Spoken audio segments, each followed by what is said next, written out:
नहीं जी, गोरी का तो सवाल नहीं पैदा होता कि मेरा इंटरेस्ट नहीं है ऐसा कोई। लेकिन जहाँ तक दूसरी बात है तो I think combination of two, ये लैक ऑफ एक्सपीरियंस है, यंगस्टर्स हैं और वो अपनी विकेट्स पे इंडियंस बड़ा एक्सपीरियंस्ड और बड़े नेम्स हैं, लहजे पता चलते हैं, तो वो इट्स फन, गुड फन, वो अच्छा शुगल रहता है इस तरह भी।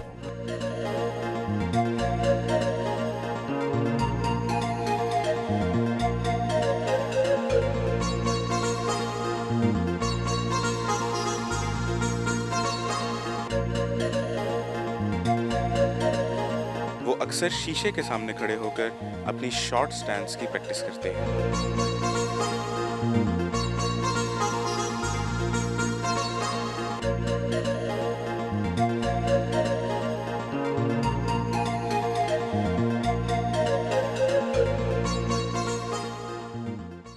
आपने 3 शानदार सेंचुरियां बनाई, फिर भी कई लोग कहते हैं कि आपकी कारकर्दगी में तसलसल नहीं। मेरा ख्याल है कि जी वो मेरे से एक्सपेक्ट ज़्यादा करते हैं, ऑब्वियसली कोई ऐसी चीज़ देखते हैं कि जिन्हें लगता है जितना इसने किया इससे ज़्यादा करना चाहिए। और मुझे भी ये फील होता है कि अगर मैं 3 दफ़ा कर सकता हूँ तो वाई नॉट मोर जब भी ज़रूरत हो। आपका शुमार लाहौर की कश्मीरी बरादरी के पढ़े लिखे लड़कों में होता है, जबकि ज़्यादातर क्रिकेटर्स छोटे शहरों से तल्लक रखते हैं। सकाफ़ती तज़ाद तो महसूस होता होगा। अच्छा है, अपने मुल्क के डिफरेंट इलाकों से जब लड़के आते हैं तो एक जो साइड्स का भी जो कल्चर है वो सामने आता है। आप उनकी चीज़ें देखते हैं, जो अच्छी चीज़ें आप पिक करते हैं या लहजे पता चलते हैं, तो वो इट्स फन, गुड फन, वो अच्छा शुगल रहता है इस तरह भी। इतने सारे मुख्तलिफ लोगों के साथ इकट्ठा रहना मुश्किल तो पेश आती हो। हमारा प्रोफेशन है, आप डिफरेंट विकेट पे जाते हो, दूसरे मुल्क में जाते हो, आपको नई कंडीशन अडेप्ट करनी पड़ती है। उसी तरह हर इंसान है, हर इंसान का एक अपना टेम्परामेंट है, तो वो लर्निंग प्रोसेस है। इससे आई थिंक फ्यूचर लाइफ जो है उसके लिए बड़ा अच्छा एक्सपीरियंस मिल जाता है कि आपको किसी नए बंदे से किस तरह डील करना है। किसी गोरी को ब्याह कर लाने का इरादा रखते हैं या फिर वालदैन की मर्ज़ी से देसी लड़की से शादी करें? नहीं जी, गोरी का तो सवाल नहीं पैदा होता क्योंकि मेरा इंटरेस्ट नहीं है ऐसा कोई। लेकिन जहाँ तक दूसरी बात है तो I think combination of two, ना तो मेरे माँ बाप इस हक़ में हैं कि सिर्फ वो जो ला दें वही हो, ना वन साइडेड अफेयर किसी सूरत भी नहीं है। तो ऑब्वियसली दोनों की कंसेंट से ही जो होगा वही करूँगा मैं।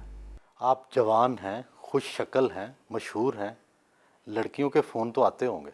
डेफिनेटली आते हैं जी, लेकिन अमेजिंग बात यह है कि नंबर कहाँ से मिलता है, चाहे नंबर बदल लो वो भी मिल जाता है। वो बात जो है पता लगाने वाली है। क्या आपके ख़्याल में गुज़श्ता साल की कामयाबियों की वजह भी इस्लामी रुझान में इजाफ़ा था?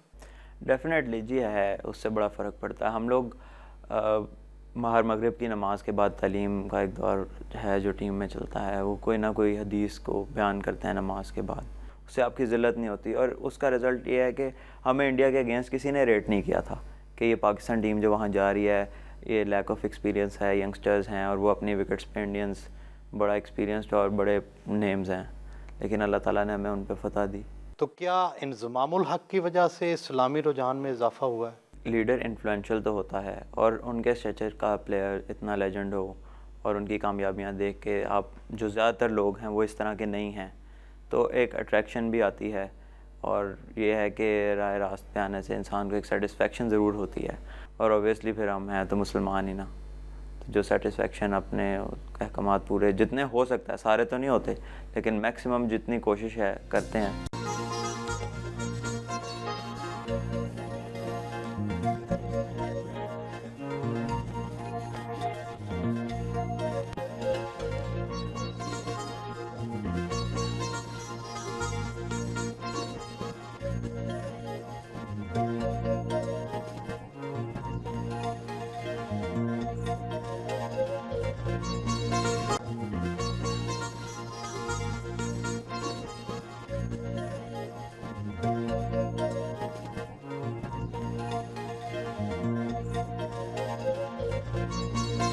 मैं तो जी ऐसा हूँ कि मैं अपने सारे बच्चों को, बेटियों को भी ये कहा है, कुछ स्कैंडल नहीं होना चाहिए, बाकी जहाँ ये चाहे मैं वहाँ पे बिल्कुल राज़ी हूँ शादी।